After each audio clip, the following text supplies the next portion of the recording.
Welcome back. You're with 5 Lake News across Australia. American-owned ANA Securities are set to expand their policing operations in Queensland from January the 12th. Joining us live from Bribie Island is Elliot Spencer. Elliot, what is going to happen next? Good evening, Ryan. ANA Security ventured into the police sector 8 months ago with the trial on Bribie Island. They were handed the keys to the station 2 weeks ago as the last sworn officer was reassigned to Caboolture. Out with the old, in with the new. For the past 2 weeks there have been no police officers on Bribie Island, at least none that have sworn an oath. We're extremely happy with the performance of our officers. For 8 months, private security officers worked side by side with sworn police officers. Over that time, their duties increased from administrative to traffic operations. Queensland Police have confirmed that detective work will not be outsourced, and any investigations that need to be carried out will be performed by detectives from Caboolture. There are 8 private officers patrolling the streets in cars similar to these, none of whom we can film, and the locals are feeling safer. It's great to see ANA Security investing in the safety of Bribie Island. While ANA Security work to build a positive reputation here in Australia, their parent company in the US is again facing damaging allegations of misconduct by some of their officers who are providing security for diplomats in Iraq, a claim that the Australian manager is trying to distance herself from. Yes, we agree. We've had some bad apples come through the ranks in the States, but we've learnt from those mistakes. And our operations in Australia are implementing a whole new set of directives. I've read the news stories and I'm a little concerned, but I am confident that the Australian ANA Security will act differently. I guess time will tell. Dan Mason, 5 News. Overseas now, and NASA is set to venture back into space, long anticipated and some say overdue. The American Space Agency has lofty goals not seen since the Apollo program.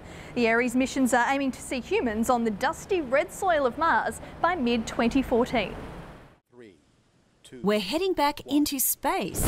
Ignition and liftoff of Ares 1X. The bold announcement came from US President Barack Obama during a dedication ceremony at NASA's Kennedy Space Center today. The president was in town to officially open the new operations wing, which will service the Ares missions to Mars. And with the strategy I'm outlining today, it will. I want people to understand the context of this. This is happening even as we have instituted a freeze on discretionary spending. With the International Space Station complete and the Curiosity rover making massive discoveries, President Obama said it's time to shift focus and set our sights on the red planet. Because exploration will once more inspire wonder in a new generation, sparking passions and launching careers. Curiosity has earmarked several remarkable sites for exploration, but humans won't get the chance just yet. Ares missions 1 through 6 will be unmanned with the aim of checking off the to-do list of actually landing on the surface. If all goes well, Ares 7 will lift off in mid-2015. Sarah McDonald, 5 News. Its concept is straight out of science fiction, but the WA Department of Environment and Conservation seems to have turned terraforming into a science fact, as science editor Bob Munro explains. It's one small step for man, one giant leap for mankind. Ever since Neil Armstrong spoke those immortal words from the surface of the moon in July 1969, mankind has looked to take the next step to Mars. There's just one small problem. Mars doesn't have an atmosphere, so we'd be restricted to compartments and not being able to explore the planet properly.